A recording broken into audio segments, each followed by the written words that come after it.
Capítulo 1. Aparece Rebeca. Desde el primer momento que entró al edificio por aquella puerta, sintió que aquel lugar tenía algo diferente. Era como una oscuridad flotante. Había algo que no podía definir, pero que estaba allí. Sabía que era algo que no había experimentado antes. Rebeca es doctora. Llegaba al Memorial Hospital por primera vez para comenzar su entrenamiento en medicina interna. Había terminado la carrera de medicina el mes anterior y por primera vez en sus 30 años de vida había salido de su casa. No podía imaginarse que las tragedias que presenciaría en aquel hospital la cambiarían para siempre a ella y el curso de su vida. Aquella oscuridad que percibía su espíritu parecía acecharla. Esperarla. En cualquier momento atacaría y lanzaría a Rebeca a una serie de acontecimientos que probarían hasta el máximo su consagración a su Señor y Salvador Jesucristo. La primera prueba llegó pronto. Llevaba ya unos 2 meses trabajando en el hospital cuando una noche cerca de las 2 de la mañana, cuando trabajaba en la sala de emergencias, llevaron a un hombre de unos 30 años de edad.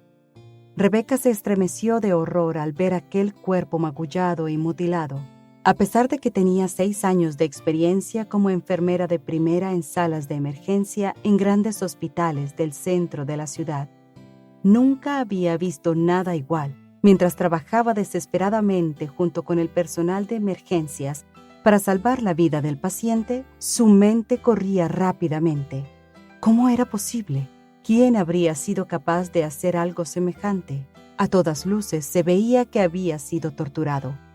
Tenía el cuerpo parcialmente despellejado, múltiples quemaduras, puñaladas, azotes y lo peor de todo, punzadas de clavos que le atravesaban las palmas de las manos.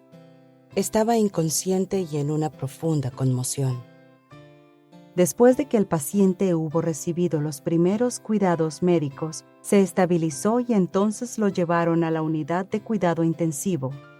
Rebeca miró a los policías que lo habían llevado. No tenían mucho que contar excepto que se trataba de un caso de secuestro. Al hallar el cuerpo pensaron que estaba muerto. No quisieron decir más sobre el caso y se marcharon rápidamente musitando algo sobre el informe que tendrían que presentar. Todos los demás en la sala de emergencias continuaron en sus labores como si nada inusual hubiera sucedido. A nadie le parecía sorprender ni molestar particularmente el estado del paciente. De nuevo, Rebeca sintió la avasalladora sensación de oscuridad que ya había percibido antes. Se sentía muy intrigada y preocupada, pero no tardó en dejarse llevar de nuevo por la presión del trabajo. Nada de lo que había vivido hasta ese momento podía haberle preparado para la conmoción que le produciría el testimonio de aquel hombre, que era un joven pastor de lo que le había sucedido aquella noche antes de llegar a emergencias. Tampoco sabía que el siguiente golpe lo recibiría uno de los pacientes a quienes ella más apreciaba. Pero antes de seguir, veamos cómo el Señor había preparado a Rebeca para todo lo que tendría que enfrentar. Había tenido el gran privilegio y la bendición de nacer en el hogar de unos padres cristianos que oraban a diario por ella. Había aceptado a Jesús como su Salvador a muy temprana edad, pero no sabía nada de lo que era caminar con Él. Se había criado en un estricto y estrecho grupo religioso que no le había permitido entablar amistad ni interactuar con personas de fuera del mismo. Pero siempre se había sentido rechazada tanto dentro como fuera del grupo. Había sufrido burlas y escarnio en la escuela y dentro del grupo religioso. Había crecido con una profunda sensación de soledad. Además, había sido enfermiza y la niñez la había pasado entre la casa y el hospital. Luego, al crecer, se descubrió que tenía una enfermedad neuromuscular incurable y progresiva. Pero sus amorosos padres le habían proporcionado estabilidad en la vida y sus oraciones la rodeaban y protegían, obviamente evitando que entrara en ese mundo de lo oculto que atrapa a tantos jóvenes con antecedentes similares. Durante el primer año en la escuela de medicina, por fin llegó a entregarle al Señor todos los aspectos de su vida y situó a Jesús no solo como su Salvador, sino también como el dueño de su vida. Los 4 años en la universidad fueron duros, no solo por la enfermedad neuromuscular, sino también por la falta de dinero. Durante aquel tiempo, Rebeca aprendió a confiar en el Señor, a caminar con Él día a día, a escucharlo en lo profundo de su espíritu, a seguir sus directrices y a experimentar su provisión para cada una de sus necesidades. Antes de estudiar para médico, había sido enfermera registrada durante 7 años. Pero como resultado de la poderosa obra de Dios en su vida y de una cadena de milagros, había dejado la enfermería para volver a la escuela y estudiar para médico. Cuando entró en el Memorial Hospital no sabía absolutamente nada de satanismo, ni sabía de la existencia de Elaine, una poderosa bruja que vivía cerca de allí. Jamás pensó que su caminar con Cristo en el hospital iba a causar tanta conmoción en el mundo espiritual que las fuerzas de las tinieblas llegarían a encolerizarse de tal manera. En efecto, se vio envuelta en una lucha titánica cuando Elaine, una de las principales brujas de Estados Unidos, lideró el ataque de otras brujas armadas de todo el poder y las habilidades de la brujería para intentar matar a Rebeca. El año de internado es el primer año de entrenamiento que recibe un médico que acaba de graduarse o si quiere especializarse en algún campo. Es con mucho el año de más intenso trabajo y el más aterrador. Para Rebeca, en el Memorial no fue diferente que para los demás, excepto que estaba constantemente consciente de que había algo extraño, pero indefinible en cuanto a aquel hospital. Nadie más parecía notarlo, ni siquiera sus colegas cristianos. Desde el principio halló una asfixiante atmósfera de odio, murmuración y lucha en el departamento y, sin duda, en todo el hospital. Era un ambiente de extrema frialdad. Esto, además de las enormes presiones físicas y emocionales del año, lo usó el Señor para que ella se acercara mucho más a Él. Desde el principio notó que había una inusitada resistencia al Evangelio. Cada vez que hablaba de Cristo, se negaban claramente a escuchar. Es más, en sus primeros 6 meses en el hospital, la administración mandó retirar las Biblias que los gedeones habían colocado en los cuartos de enfermos y colocó un aviso en cada estación de enfermería en el que advertía que cualquier empleado que fuera sorprendido evangelizando a los pacientes sería despedido en el acto. Y a cualquier pastor que fuera al hospital se le impedía visitar a quienes no fueran miembros de su iglesia. Si las enfermeras los sorprendían evangelizando a otros pacientes, tenían la obligación de ordenar que los guardias lo sacaran del hospital y no lo dejaran entrar más. No se permitía servicio de capellanía, lo cual era inusitado. Era como si se estuviera haciendo un esfuerzo por impedir cualquier mención de cristianismo dentro del edificio del hospital. A Rebeca le asignaron primero a la unidad de cuidado intensivo. De inmediato se vio envuelta en un remolino de actividad. Trabajaba hasta 120 horas a la semana. Dado ese horario tan agotador, atribuía al cansancio el constante empeoramiento de sus condiciones físicas. Entonces el Señor empezó a poner en su corazón que debía ir al hospital 1 hora antes todas las mañanas para pasarla en oración por aquella institución y aquella ciudad, para que el Evangelio fuera proclamado y produjera fruto. Al empezar a obedecer al Señor y orar todas las mañanas antes del trabajo, repetidas veces se vio impulsada por el Espíritu Santo a orar que el Señor frenara el poder de las tinieblas en aquel lugar. A menudo se encontraba citando Números, capítulo 10, versículo 35, donde Moisés dijo: «Levántate, Jehová, y sean disipados tus enemigos, y huyan de tu presencia los que te aborrecen». No sabía por qué oraba de aquella manera, y a veces hasta sentía que era extraño que lo hiciera, pero el Espíritu Santo siempre la impulsaba a orar así. A medida que el Señor iba aumentando la carga que sentía por las almas de aquel lugar, empezó a orar diariamente que el Señor le permitiera ponerse en la brecha por el hospital y por la ciudad, como en Ezequiel, capítulo 22, versículo 30 al 31. Y busqué entre ellos hombre que hiciese vallado y que se pusiese en la brecha delante de mí a favor de la tierra, para que yo no la destruyese. Y no lo hallé. Por tanto derramé sobre ellos mi ira, con el ardor de mi ira los consumí. Hice volver el camino de ellos sobre su propia cabeza, dice Jehová el Señor. Rebeca no estaba segura de lo que significaba ponerse en la brecha, pero le pedía al Señor que la usara. Durante sus primeros meses en el Memorial, Dios le enseñó una valiosa lección de dependencia total de Él para su trabajo médico. En una ocasión, ya tarde en la noche, un paciente ingresó en la unidad de cuidado coronario con un agudo dolor en el pecho, presión alta y posible ataque al corazón. Rebeca debía examinar y cuidar al paciente aquella noche. Este le dio una lista de las medicinas que estaba tomando, entre las que había una que era particularmente buena para bajar la presión arterial y simultáneamente disminuir la carga de trabajo del corazón. Sin vacilar, le dijo que estaba tomando cierta dosis y Rebeca lo creyó. Entonces le dio la misma dosis para bajarle la presión y aliviar el trabajo del corazón con la esperanza de prevenir un ataque. Lo que no sabía ella era que aquella dosis era muy peligrosa, a menos que el paciente hubiera llegado gradualmente a acostumbrarse a ella.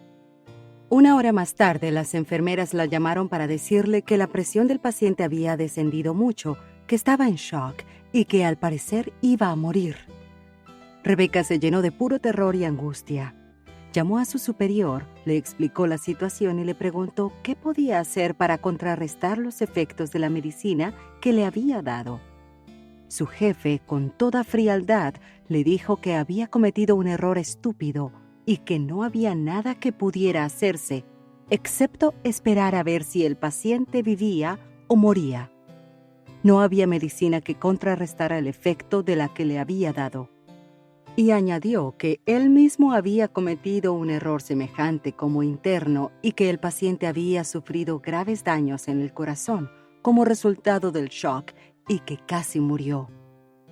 Muchos pensamientos se arremolinaban locamente en la cabeza de Rebeca mientras caminaba a solas por los oscuros pasillos de la Unidad de Cuidado Coronario, UCC, para ir a ver al paciente.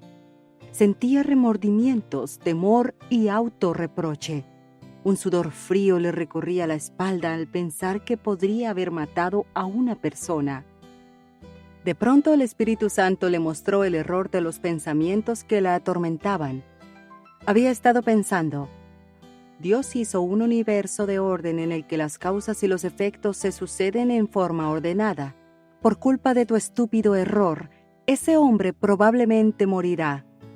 Como la medicina es absolutamente irreversible, el efecto se producirá, por lo que no hay necesidad ni siquiera de orar o esperar que Dios interrumpa el orden universal solo por ti y tu estupidez. Con ternura el Espíritu Santo inundó todo su ser con el conocimiento cierto de que ella era diferente. Ella era hija del Rey. Por tanto, tenía un privilegio especial que los demás médicos no tenían. Tenía derecho a pedirle a Dios Padre en el nombre de Jesucristo que corrigiera su error. Esa era una de las muchas cosas por las que Jesús había muerto en la cruz. Abruptamente se dio media vuelta y corrió a la capilla y se arrodilló delante del Señor. Le pidió fervientemente que corrigiera su error, ya que era una hija del Rey, y clamando firmemente según Hebreos capítulo 4, versículo 16. Acerquémonos pues confiadamente al trono de la gracia para alcanzar misericordia y hallar gracia para el oportuno socorro. Se levantó y regresó a la UCC. Al llegar encontró que la presión del paciente había vuelto a la normalidad y no tenía dolor. Un nuevo electrocardiograma reveló que el corazón estaba trabajando perfectamente bien. Lo dieron de alta 2 días después sin ningún daño en el corazón. Rebeca aprendió también a escuchar la dirección del Señor más precisamente hora tras hora. Muchas veces Él le hablaba a su espíritu con voz suave y le señalaba errores antes de cometerlos, o le recordaba algo que había olvidado o pasado por alto, o algo que había leído o aprendido en el pasado. Aprendió a ayunar y a orar que el Señor le revelara la clave para el diagnóstico en casos particularmente difíciles. Aprendió a depender del Señor para tener destreza en las manos y a nunca hacerle nada a un paciente sin primero orar que Jesucristo, el gran médico, pusiera sus manos en las de ella y le impartiera su destreza. En todos los años hasta ahora, el Señor se ha mantenido fiel a ella y nunca ha tenido una complicación seria por culpa de algo que hubiera hecho mal. Como a los 6 meses de su internado, tras apenas haber sido asignada de nuevo a la unidad de cuidado intensivo UCI, el joven pastor que había visto en emergencias finalmente recobró lo suficiente para poder hablar. Rebeca había estado bien al tanto de su estado y constantemente había orado por él. De hecho, el Señor frecuentemente la impulsaba a ir a su cuarto y conversar. Un día él le contó lo que de veras le había sucedido y qué había provocado su ingreso en el hospital. Roberto era pastor de una pequeña iglesia cristiana en aquella ciudad. Había estado ministrando a algunas personas que adoraban a Satanás. Le dijo a Rebeca que en un pueblo cercano había una comunidad satánica muy grande y el satanismo andaba rampante por aquel estado. Siguiendo la dirección del Señor, había estado ganando para Cristo a un buen número de aquellas personas. Habían dejado de servir a Satanás y habían aceptado a Jesucristo como Señor y Salvador personal. También los había ayudado a echar fuera los demonios que ellos mismos habían pedido que entraran en ellos para obtener destacar en la brujería. La noche en que Rebeca lo vio llegar al hospital, había sido secuestrado por los satanistas, quienes lo habían llevado a una de sus reuniones. Lo pusieron en la plataforma frente al grupo y lo torturaron. Estaban en el proceso de clavarlo en una cruz cuando uno de los miembros gritó que alguien había visto algo sospechoso y había llamado a la policía. Los satanistas tenían un receptor de la policía y monitoreaban todas las llamadas. Roberto se desmayó cuando lo estaban crucificando y no supo más hasta que despertó en el hospital. Rebeca estaba sorprendida, pues nunca había oído de algo igual. ¿Explicaba aquello la oscuridad espiritual que podía percibir en el hospital? Pronto sabría mucho más de eso. Cuando comenzaba su segunda ronda en la unidad de cuidado intensivo, su inquietud aumentó. Cada noche en que estaba de guardia, tenía bajo su responsabilidad a todos los pacientes de las unidades de cuidado. Un día empezó a notar que a pesar de que trabajaba con sus pacientes en un dedicado espíritu de oración, se producían muchas muertes aparentemente inexplicables. En la enfermedad, tanto como en la muerte de algún paciente, normalmente hay una ordenada y verificable secuencia de acontecimientos. Por ejemplo, si alguien cae en shock, baja presión arterial. Por alguna hemorragia regresará a la normalidad una vez que se detiene la hemorragia por cirugía o por una transfusión de sangre. La presión arterial no tiene por qué bajar de repente a menos que vuelva a producirse una hemorragia o alguna otra complicación. Sin embargo, muchos de los pacientes de Rebeca llegaban a un estado estable y de pronto, sin ninguna razón aparente, empeoraban. El corazón les dejaba de latir, dejaban de respirar o la presión les bajaba a 0. Muchos morían poco después, a pesar de que se tomaban todas las medidas para salvarlos. Rebeca estudiaba las autopsias de esos pacientes y se sorprendía todavía más cuando descubría que la muerte no tenía otra causa sino el problema con el que originalmente habían ingresado en el hospital.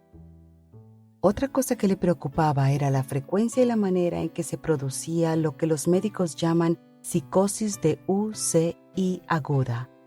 Cuando un paciente pasa por la tensión de soportar una grave enfermedad, lo colocan en UCI, unidad de cuidado intensivo, por varios días, donde la luz está encendida las 24 horas, los monitores están funcionando y no hay ventanas.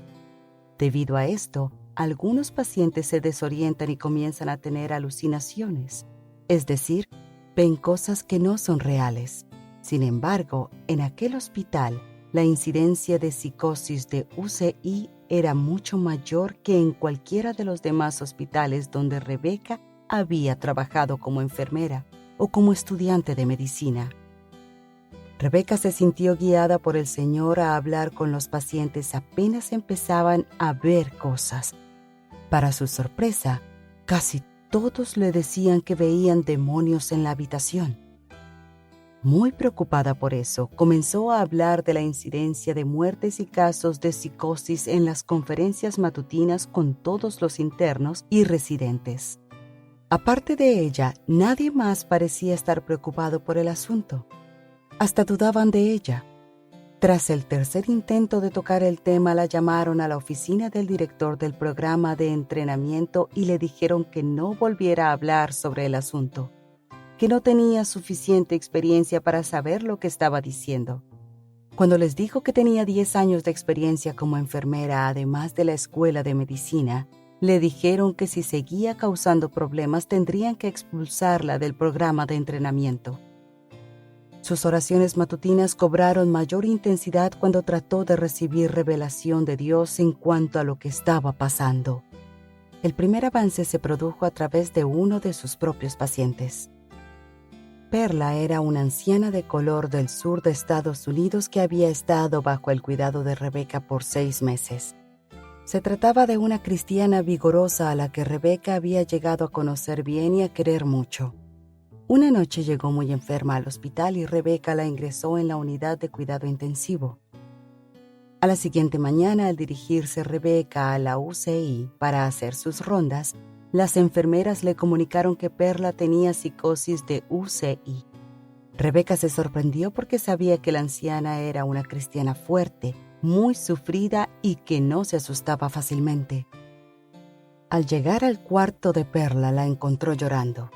Cuando le preguntó por qué lloraba, Perla le dijo que si no la sacaba de la UCI de inmediato, aquella enfermera nocturna la mataría. Entonces le contó que la enfermera del turno de la noche había ido a hablar con ella para decirle que no era necesario luchar por seguir viviendo, que fácilmente se reencarnaría en una siguiente vida, que llamaría al Poder Supremo para que viniera y la escoltara a la próxima bella vida. Cuando la enfermera puso sus manos sobre Perla y pronunció palabras que tenían la resonancia de un idioma extranjero, ella reconoció que se trataba de un encantamiento. Dado su trasfondo cultural, ella sabía de vudú, magia negra y demonios. Afirmó haber visto demonios en el cuarto. Le dijo a Rebecca que estaba demasiado débil para seguir luchando y que sabía que si aquello volvía a repetir esa noche, moriría. Rebecca quedó pasmada. Conocía a Perla lo suficiente para saber que no estaba mintiendo y que tampoco estaba de algún modo fuera de sí, pero la enfermera a la que ella se refería era nada menos que la encargada de la UCI en el turno de la noche. Era una señora mayor, agradable, atractiva y una profesional excelente. Era bien organizada, entendida y procuraba que los pacientes fueran bien atendidos. Era muy respetada por los médicos y las demás enfermeras. Aunque siempre le había parecido un tanto fría y retraída, creía que era por las presiones del trabajo. Nunca le había hallado ni siquiera una falta en su trabajo. Rebecca sabía que no podía hablar con ninguno de sus colegas sobre el problema porque iban a pensar que estaba loca. Tampoco podía acusar a la enfermera porque no tenía pruebas. En aquel tiempo Rebecca no sabía mucho de brujas y casi nada de demonios. Solo podía hacer una cosa: presentarle el problema al Señor en oración. Cada momento libre que tuvo ese día lo pasó de rodillas en la capilla. Siempre estaba sola en la capilla porque nadie la usaba. Ya tarde en el día el Señor le confirmó en su corazón que Perla estaba diciendo la verdad. El Señor también le ordenó que pasara la noche junto a ella, ya que estaba demasiado enferma para que la sacaran de la UCI, y podría hacerlo porque esa noche no tenía guardia. Lo que sucedió aquella noche cambió para siempre la vida de Rebeca. Sentada junto a la cama de Perla sin esperar realmente que sucediera nada, sintió opresión demoníaca como jamás la había sentido. Helen, la enfermera encargada de la UCI, no fue al cuarto de Perla aquella noche. Rebeca sintió que un tremendo poder invisible se proyectaba contra ella. Sintió como si una mano gigante tratara de convertirla en una pequeña mancha de grasa en el piso, como si una fuerza invisible estuviera tratando de chuparle la vida. Trató de razonar científicamente lo que sentía, de convencerse de que solo era su imaginación, pero no le valió de nada. Sintió que el cuerpo se le estaba debilitando tanto que apenas podía permanecer sentada. Perla lo sintió también. Se tomaron de la mano y Rebeca oró en voz baja que el Señor las protegiera con el escudo de la preciosa sangre de Jesús. Y ellos lo han vencido a Satanás por medio de la sangre del Cordero y de la palabra del testimonio de ellos. Apocalipsis, capítulo 12, versículo 11. Aquella noche hubo una lucha tremenda, pero Perla sobrevivió y Rebeca la sacó de la UCI a la mañana siguiente. Las siguientes revelaciones llegaron pronto. Rebeca estaba dirigiendo un estudio bíblico esa semana con algunas de las enfermeras que había llevado al Señor.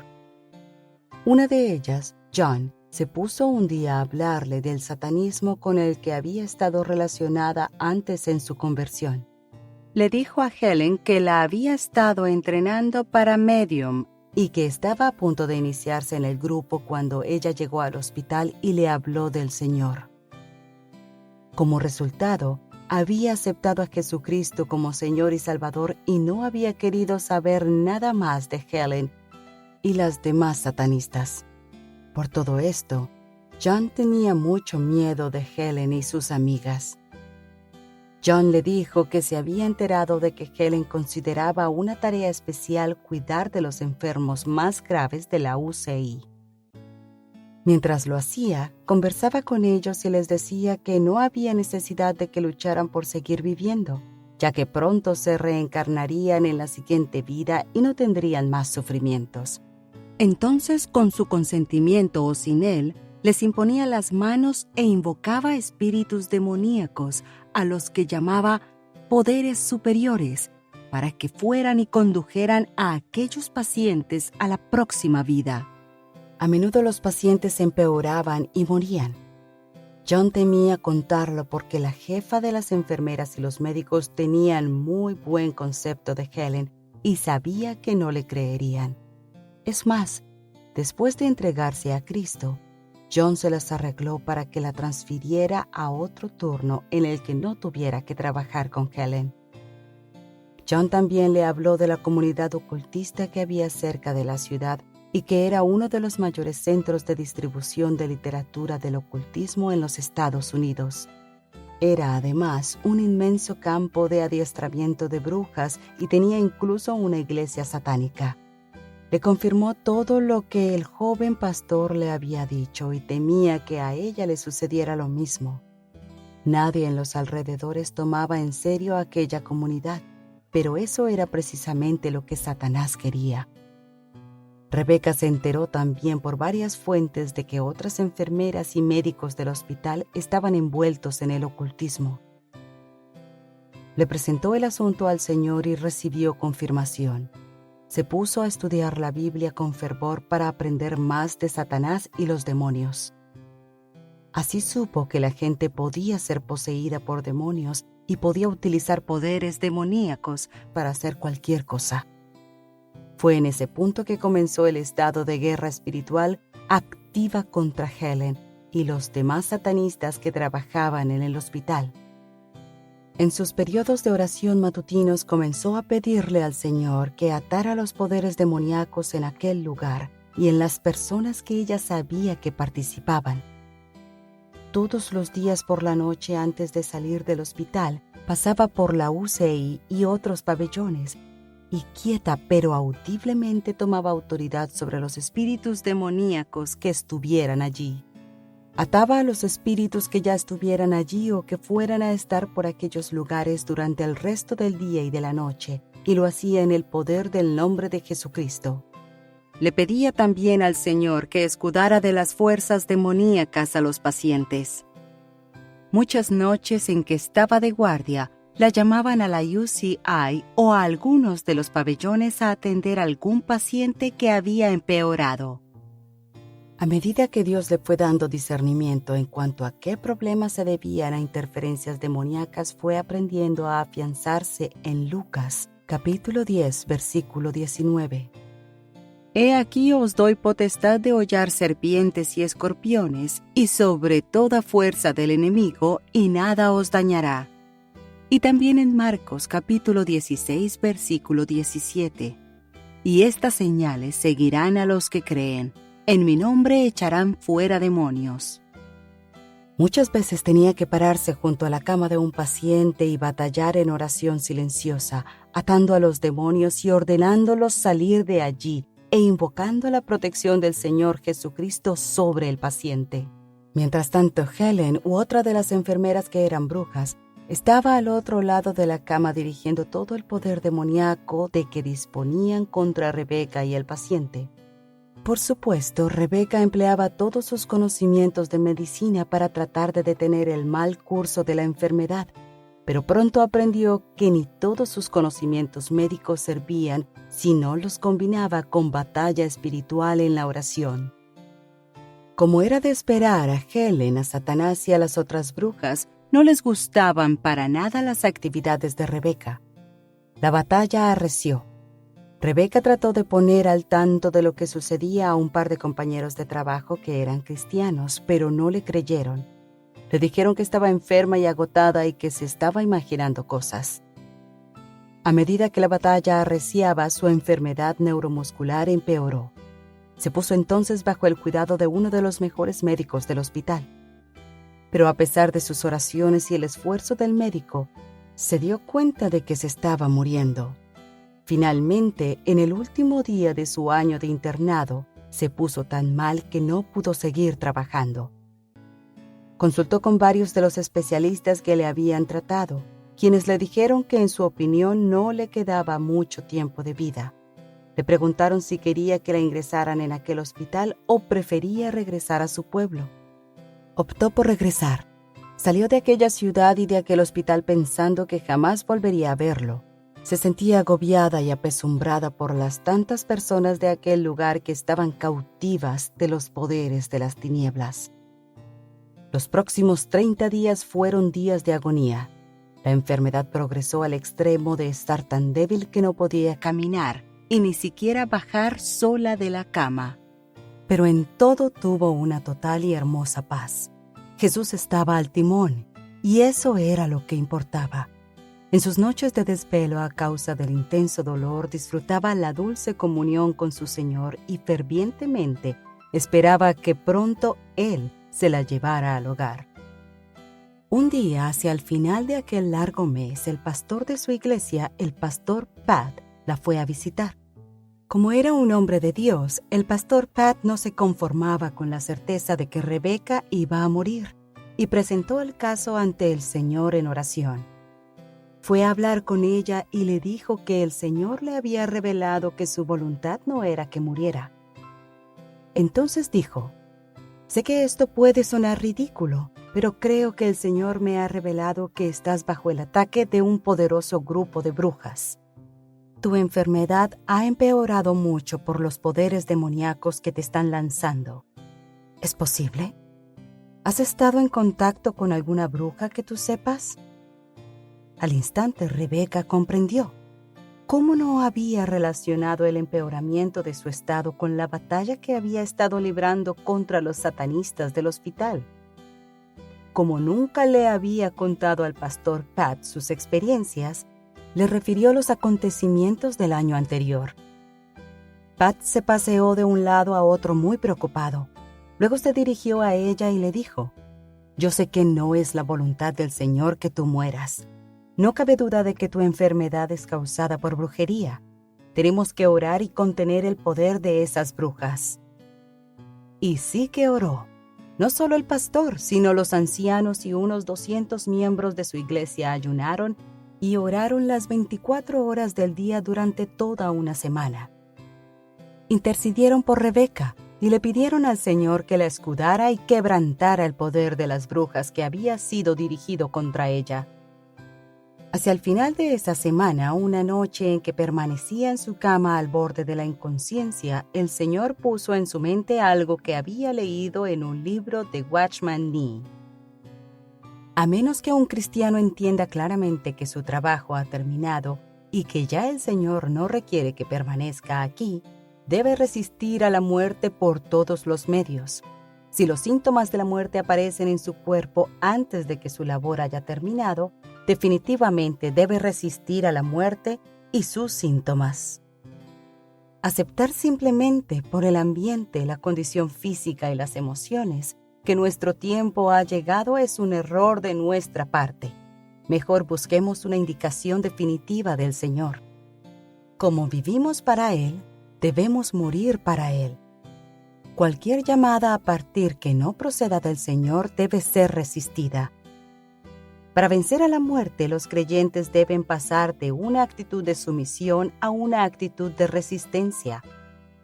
A menos que nos despojemos de nuestra pasividad, no podremos derrotar a la muerte. Ella se burlará de nosotros y finalmente se producirá un inoportuno fin. Muchos santos hoy en día confunden la pasividad con la fe. Razonan que lo han puesto todo en las manos de Dios. Si no tienen que morir, Él los salvará. Si tienen que morir, sin duda, Él permitirá que mueran. Hágase la voluntad de Dios. Suena correcto, pero ¿es eso fe? No, es simplemente pasividad perezosa. Cuando no sabemos cuál es la voluntad de Dios, es correcto decir en oración: «No se haga mi voluntad sino la tuya». Lucas capítulo 22, versículo 42. Esto no quiere decir que no tengamos que orar específicamente, dejando que nuestras peticiones sean conocidas ante Dios. No debemos someternos pasivamente a la muerte, porque Dios nos ordena actuar en correlación con su voluntad. A menos que sepamos definitivamente que Dios quiere que muramos, no debemos permitir pasivamente que la muerte nos subyugue. Más bien debemos cooperar activamente con la voluntad de Dios resistiéndola. ¿Por qué debemos adoptar una actitud así? La Biblia trata a la muerte como nuestra enemiga. Véase 1 Corintios capítulo 15, versículo 26. A medida que el Señor traía a su memoria esos pasajes, el Espíritu Santo habló a Rebeca y le dijo que no era la voluntad del Padre que muriera, pues todavía tenía mucho que hacer. Debía levantarse, resistir a Satanás y rechazar la enfermedad y la muerte. Le costó un poco hacerlo porque en lo más íntimo de su corazón no quería vivir. No deseaba seguir luchando, sino ir al cielo con el Señor y disfrutar la paz y el gozo que allí le esperaban. Pero la quieta y suave voz del Espíritu Santo fue insistente. Al fin, con muchas lágrimas, puso sus pies sobre la roca. Comenzó a reprender a Satanás y a ordenarle en el nombre de Jesús que se fuera, que no iba a seguir aceptando la enfermedad que había enviado contra ella y que no iba a aceptar la muerte. Más tarde el Señor le reveló que la única razón por la que Él le había manifestado aquella noche que se levantara y luchara contra la muerte había sido por la poderosa intercesión del pastor Pat y la gente de la iglesia. La enfermedad le había dañado tanto los músculos que tardó 3 meses en recuperarse, pero el Señor la levantó y la sanó completamente.